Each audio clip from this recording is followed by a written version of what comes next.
Good morning students. Today we will discuss a new topic, fuels, from chapter 9, combustion and flame. Before moving further, let's have a quick recap on candle flame. I told you in previous class that a candle flame has 3 different zones or areas or regions which differ or vary in color depending on the amount of oxygen available for the combustion of wax vapors coming out of the candle. There is outermost zone which is also known as non-luminous zone and it is blue in color. Why? Because here wax vapors get sufficient supply of oxygen, so they burn completely in the sufficient supply of oxygen. So their complete combustion takes place. So this zone is also known as zone of complete combustion. As a result, blue color is produced, blue flame is produced. So this zone is blue in color, and due to this complete combustion only, a large amount of heat is produced. That is why this zone is the hottest zone or hottest part of the candle flame. Then there is a middle zone. Middle zone where wax vapors do not get sufficient supply of oxygen, so they burn incompletely or partially in insufficient supply of oxygen, so their incomplete or partial combustion takes place. So this zone is yellow in color. This is known as luminous zone as well as zone of incomplete or partial combustion. Then there is innermost zone where wax vapors do not get oxygen at all. So in the absence of oxygen, they do not burn, they do not have combustion. So this zone is a zone of no combustion, no burning. That is why it is dark or black in color. As a result of no combustion, no heat is produced. So this is the coldest part of the candle flame. This is the coldest zone of the candle flame. Now, what is the shape of a candle flame? Have you ever noticed or observed the shape of a candle flame? It is like a spindle. Now, what do you mean by spindle? Spindle is a rod-like structure. Spindle is a rod-like structure which reduces at its sides. So, candle flame is similar with the shape of spindle, which is a rod-like shape and reduces at sides. Now, our new topic, fuels. What are fuels? Fuels are the substances burned to produce large amount of heat at a reasonable cost. So, these are called fuels. Fuels are the substances which, when burnt, produce a large amount of heat at a reasonable or affordable cost. So, we can perform so many works due to the heat produced by fuels. Examples of fuels are coal, petrol, diesel, cow dung cakes, wood, CNG, LPG, etc. So, all these are fuels which burnt to produce large amount of heat at reasonable or affordable cost. By this heat, we can do or perform many works in our day-to-day life like heating, cooking, running automobiles, operating machines and electricity generation.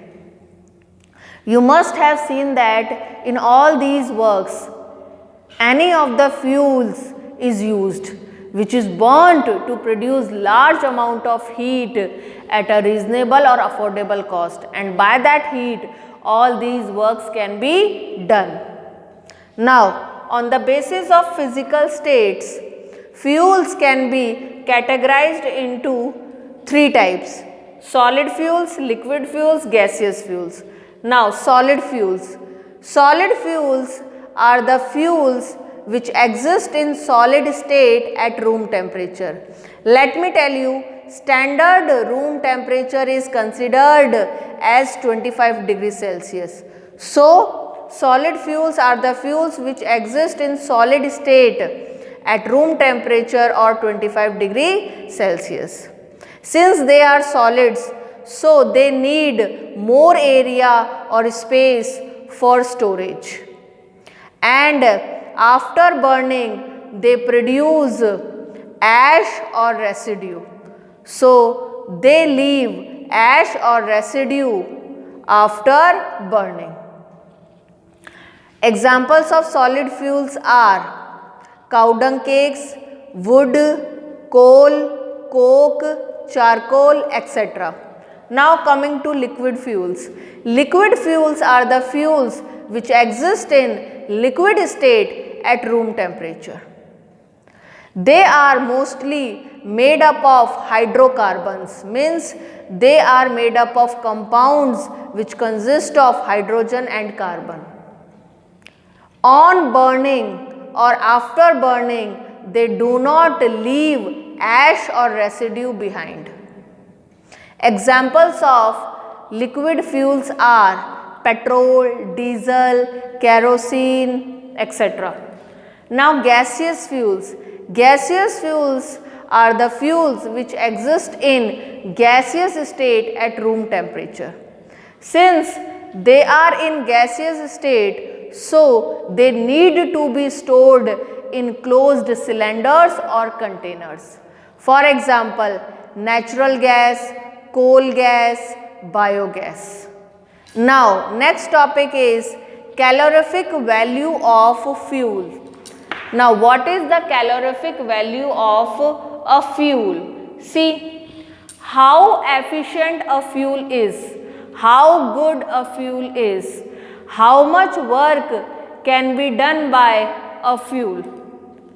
This can be measured in terms of calorific value of a fuel.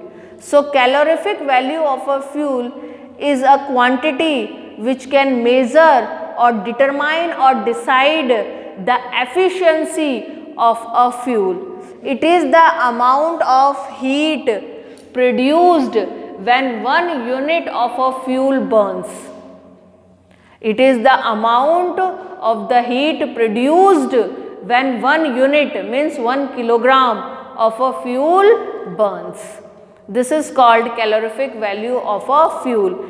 If amount of heat produced or generated is more when 1 unit or 1 gram of fuel burns, then it has higher calorific value. And if the amount of heat generated or produced by a fuel is less when its 1 kilogram burns, then it means that it has low calorific value.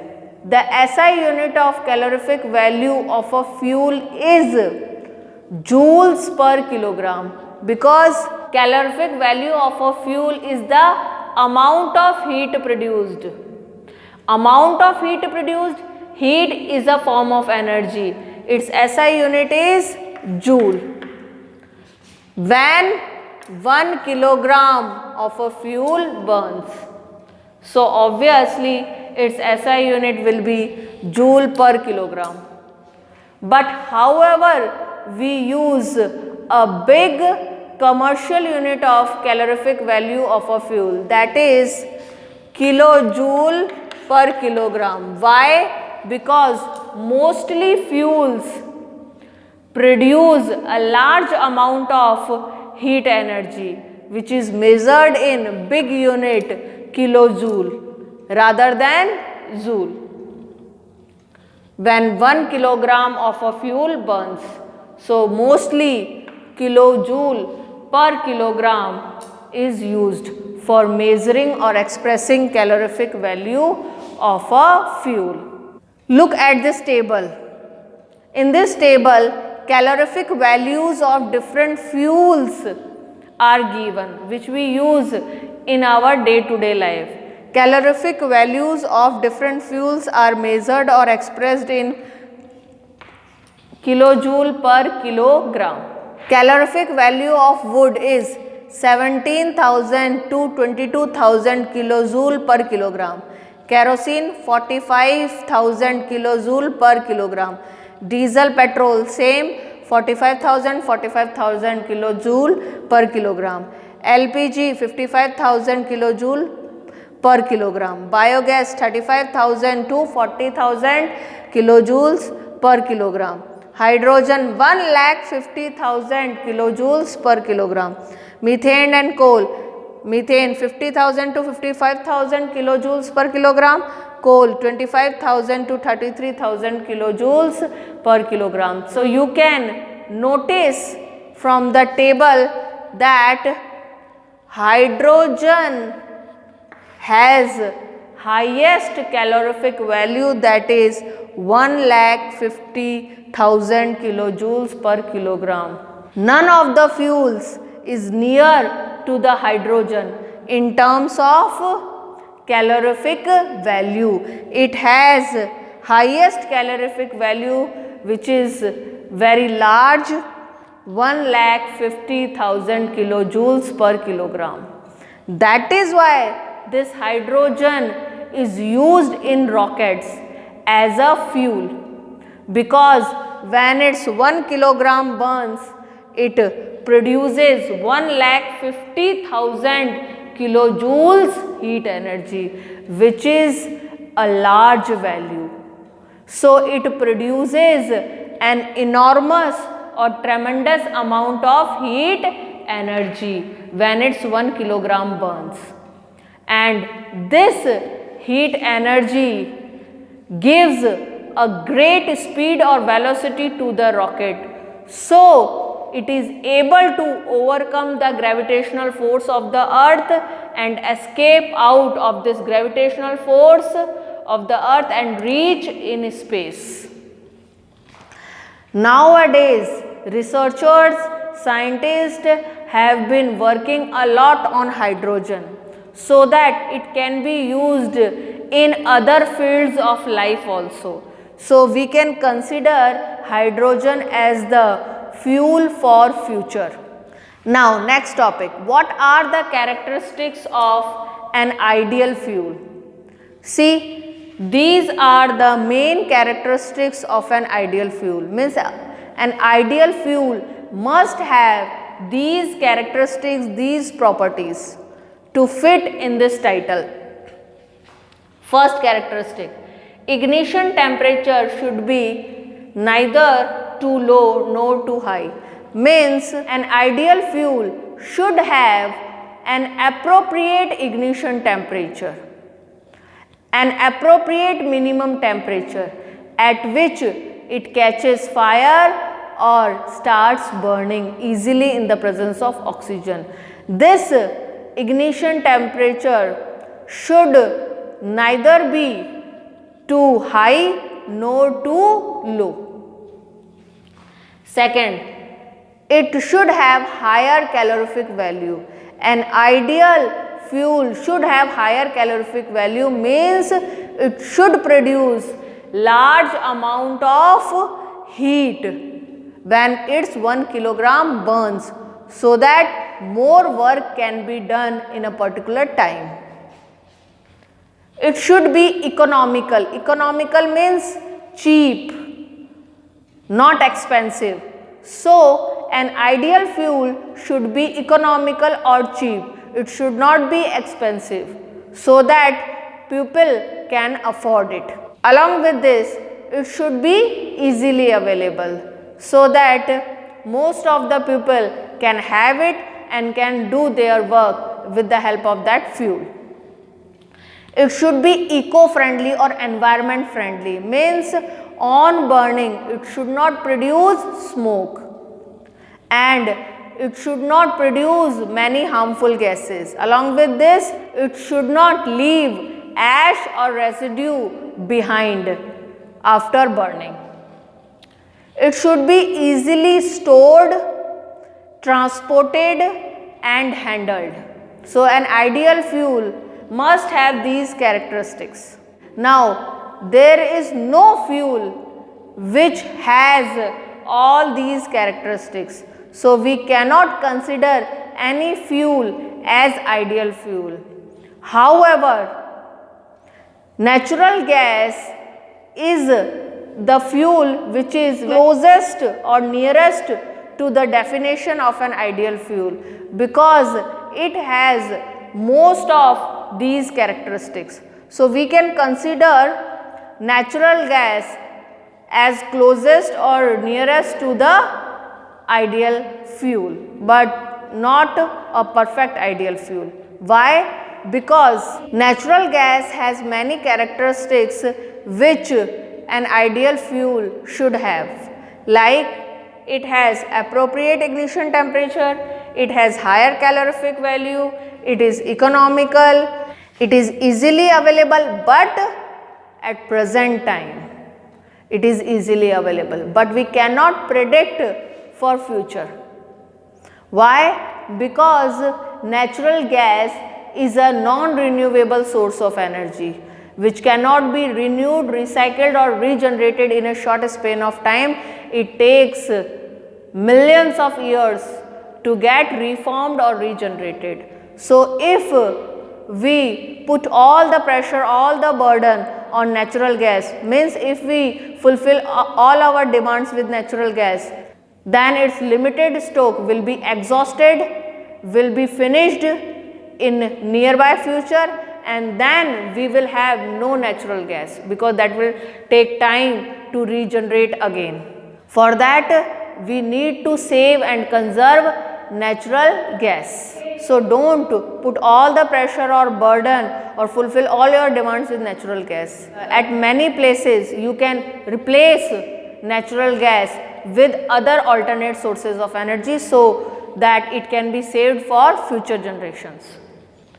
Now, it is eco-friendly, yes, up to a large great extent it is eco-friendly, because it does not produce smoke, it does not leave ash or residue behind after burning, but it produces carbon dioxide, which is a greenhouse gas causing global warming. What is this? This we will discuss later in this chapter. So, due to this reason, it is not perfectly eco-friendly. Yes, it can be easily stored, transported and handled. So, many of the characteristics of ideal fuel are present in natural gas, but there are few of the drawbacks or shortcomings which it has.